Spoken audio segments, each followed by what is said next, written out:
If you wanna hang out, you got to take her out. Cocaine. If you wanna get down, down on the ground. Cocaine.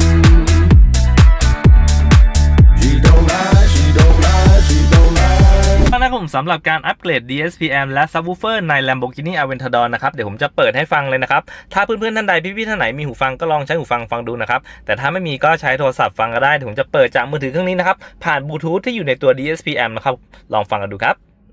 มองไกลไปถึงดาว ฟังดูนะเป็นแนวฟังสบายๆนะครับของเราก็ยังคงอยู่ที่เดิมให้พบเจออยู่ตรงนี้มองเห็นดาวและดวงดาวคงมองเห็นเธออย่างน้อยเราอยู่ใต้ดาวดวงเก่าเดียวกันหวังว่าเธอคงสุขดีอยู่ตรงนั้นเจอสิ่งดีๆฉันคงมีเพียงสิ่งเดียวทุกวันมีแต่คิดถึงมีแต่คิดถึงอยู่ทุกครั้งที่มองดาวมีแต่คิดถึงมีแต่คิดถึงเรื่องวันวานและฝันของเรา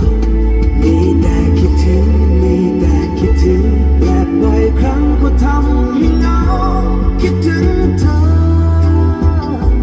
คิดถึงเธอโอเคนะครับผมนี่ก็เป็นคุณภาพเสียงผมที่ได้ออกมาจากชุดอัปเกรดเครื่องเสียงนะครับผมก็ในชุดก็จะมีเป็น DSP-Amp ของ JBL นะครับผมแล้วก็ Subwoofer เนี่ยเป็นของ Harman-Kardon นะครับ